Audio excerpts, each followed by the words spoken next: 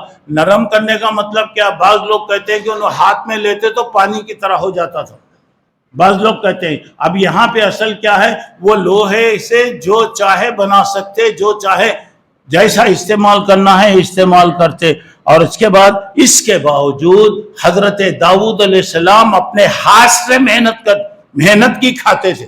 یہ حکومت ہے، فلاں ہے، یہ نہیں۔ یہاں پہ بتایا کہ حضرت داؤد علیہ السلام نے، اللہ کے رسول کہہ رہے ہیں کہ اپنے ہاتھ سے محنت کر کے آپ کھاتے، یعنی ہوتا کہ محنت جو بھی ہوتا، یعنی لوہے کا کام وغیرہ کرتے تو خود کرتے تھے۔ اب اس کے بعد یہاں پہ اللہ تعالیٰ نے ہر پیغمبر اپنے امت سے کہتے ما اسألکم علیہ علم، میں تم سے کیا بھی نہیں مانگتا، میرا جو بھی ہے وہ اللہ کے ہاتھ میں ہے۔ داؤد علیہ السلام لوہے سے ہر چیز بناتے، جو وہ چیزیں بناتے جو جنگ میں کام آتی تھی۔ اب یہاں پہ ایک بات یہاں پر یہ ہے کہ اللہ تبارک و تعالیٰ کا وعدہ ہے کہ آدمی آپ محنت کریں گے اللہ دیتا، بابا کما کے گئے، جمع کے کر کے گئے، بس وہ کرے۔ آج کی ہماری اولاد ماشاءاللہ ایسی ہے کہ کما کے رکھ کے گئے تبھی جمع نہیں سکتے، حفاظت نہیں کر سکتے، بیچو کھاؤ، بیچو کھاؤ، بیچو، اب ایسے ہی چل رہا ہے۔ تو آدمی میں کیا تو بھی کام ہونا، ہنر ہونا، محنت آدمی کرنا۔ اب اس کے بعد یہاں حضرت وعد اللہ الذین آمنوا منکم وعملوا الصالحات، اللہ تعالیٰ نے مسلمانوں سے وعدہ کیا ہے کہ تمہیں زمین کا بڑا بنائے گا، زمین کی چیزیں جیسے تم سے پہلے لوگوں کو بڑا بنایا تم کو بھی بنایا جائے گا۔ تو اب یہاں پہ مطلب یہ ہو رہا ہے کہ حضرت داؤد علیہ السلام ساری خصوصیات وہاں پہ جمع ہو گئی تھی، اس کے باوجود حضرت داؤد کا زبور سے، یعنی ان پر جو قرآن اترا اس سے اتنا گہرا ان کا تعلق تھا، اتنا وہ ہوتا کہ پڑھتے اور اس کے بعد ایک سیکنڈ بھی گویا کبھی ضائع نہیں کرتے۔ یہاں تک کہ حدیث میں آتا ہے کہ حضرت داؤد علیہ السلام کے لیے اب انہیں جنگ پہ جانا ہے، کہیں بھی جانا ہوتا تو گھوڑے وغیرہ پر جو زین وغیرہ جو چیزیں ہیں وہ اسے تیار کرنا آتا۔ وہ لوگ تیار کرنے سے پہلے حضرت داؤد پوری زبور، پوری قرآن پڑھ لیتے تھے، وہ اتنا وہ ماہر تھے۔ پھر اس کے بعد صوم و صلاۃ، اتنے بڑے پیغمبر تھے، نماز، روزہ اور نماز کے ذریعے اللہ تعالیٰ سے تعلق پیدا کرتے۔ اور اس کے بعد یہاں پہ دیکھیے احب الصلاۃ الی اللہ صلاۃ داؤد، اللہ کے پاس تمام لوگوں کی نماز میں سب سے پیاری نماز حضرت داؤد کی نماز۔ اللہ حضرت داؤد کی نماز کو بہت پسند کرتا تھا۔ وَحَبُّ الصِّيَامِ إِلَىٰ، اور حضرت روزوں میں سب سے زیادہ پسندیدہ روزہ جو تھا حضرت داؤد علیہ السلام کا۔ اچھا، اس کے بعد تیسری بات یہ کہ میں نے آپ کو بتایا کہ حضرت داؤد اتنا زبور کے ساتھ تعلق ہوتا تھا کہ تھوڑی دیر کے لیے بھی وہ غافل نہیں ہوتے، اور اس کے باوجود اتنا سب دینے کے بعد ہر معاملے میں انصاف، عدل و انصاف، کوئی بھی معاملہ ہوتا تو انصاف سے کام لیتے۔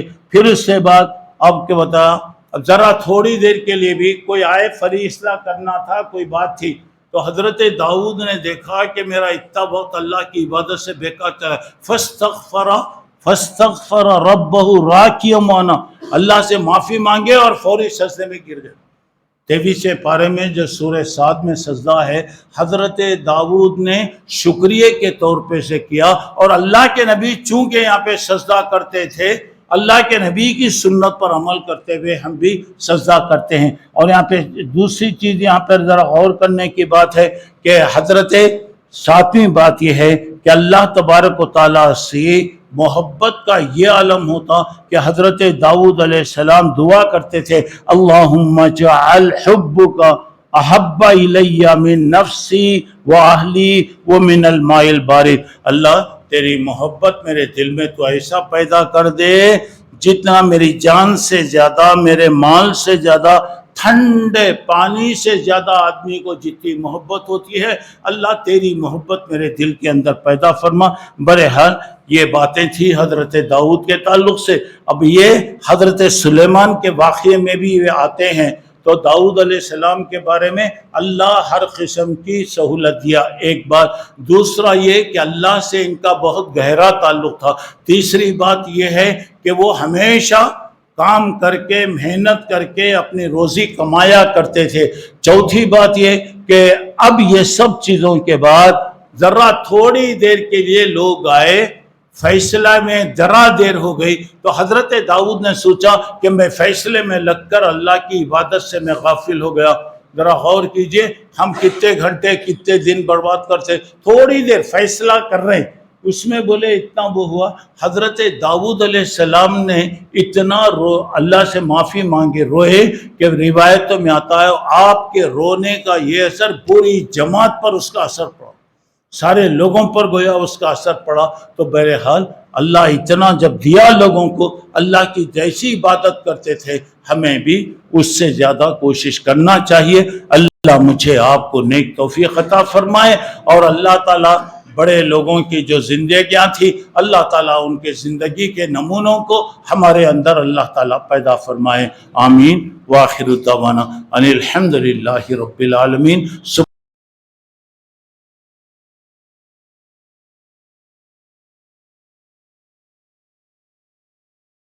سبحانک اللہم ربنا وبحمدک اشہد ان لا الہ الا انت استغفرک واتوب الیک۔ کل انشاءاللہ حضرت سلیمان علیہ السلام کے تعلق سے آپ کے سامنے باتیں تفصیل کے ساتھ انشاءاللہ بتائی جائیں گی۔ اللہ تعالیٰ مجھے آپ کو نیک توفیق عطا فرمائے، آمین۔ وآخر دعوانا ان الحمد للہ رب العالمین۔